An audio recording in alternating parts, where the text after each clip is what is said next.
ये भारत का वो कुंड है जहां भगवान परशुराम ने अपनी मां की हत्या करने के बाद अपने हाथ से चिपकी हुई कुल्हाड़ी से मुक्ति पाई थी। ये कथा है महान ऋषि जमदग्नि और उनकी धर्मपरायण पत्नी रेणुका की। कहा जाता है कि रेणुका प्रतिदिन नदी से कच्चे मिट्टी के घड़े में जल भरकर लाती थीं। आश्चर्य की बात यह थी कि घड़ा बिना पके होने के बावजूद कभी टूटता नहीं था।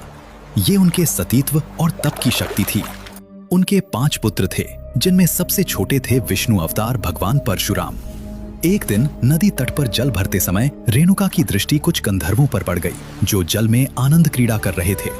वो दृश्य क्षणिक था, लेकिन उसी एक पल में उनका मन डगमगा गया और उसी क्षण जिस शक्ति से घड़ा सुरक्षित था वो टूट गई। घड़ा टूटते ही रेणुका समझ गई कि उनसे चूक हो गई है।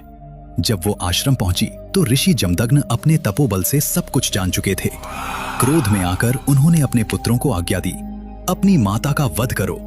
चारों बड़े पुत्र इस आदेश को सुनकर स्तब्ध रह गए। उन्होंने इनकार कर दिया। ऋषि का क्रोध और बढ़ा और उसी क्षण चारों पुत्र पत्थर में बदल दिए गए। अब केवल एक पुत्र शेष था, परशुराम। उन्होंने इसे व्यक्तिगत निर्णय नहीं बल्कि पिता की आज्ञा और धर्म माना। भारी हृदय से उन्होंने अपनी कुल्हाड़ी उठाई और माता रेणुका का वध कर दिया। पुत्र की आज्ञाकारिता से ऋषि जमदग्नि प्रसन्न हुए और वरदान मांगने को कहा। परशुराम ने कोई शक्ति नहीं मांगी, कोई राज्य नहीं मांगा। उन्होंने कहा, मेरी माता को पुनः जीवित कर दीजिए और मेरे पत्थर बने भाइयों को भी मुक्त कर दीजिए।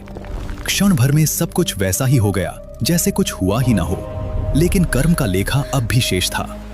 मातृवध का पाप उस कुल्हाड़ी से चिपक चुका था और वो परशुराम के हाथ से अलग ही नहीं हो रही थी। उन्होंने अनेक तीर्थों की यात्रा की, लेकिन कहीं भी उस पाप से मुक्ति नहीं मिली। अंततः वे पहुंचे पूर्वी हिमालय में लोहित नदी के तट पर। जैसे ही उन्होंने उस जल को स्पर्श किया, एक अद्भुत चमत्कार हुआ। कुल्हाड़ी अपने आप उनके हाथ से गिर पड़ी। यही स्थान आज अरुणाचल प्रदेश में परशुराम कुंड के नाम से जाना जाता है। आज भी हर वर्ष मकर संक्रांति पर हजारों श्रद्धालु यहाँ स्नान करते हैं, इस विश्वास के साथ कि जैसे इस कुंड ने भगवान परशुराम को पाप मुक्त किया, वैसे ही उनके जीवन के दोष भी यहाँ धुल जाते हैं।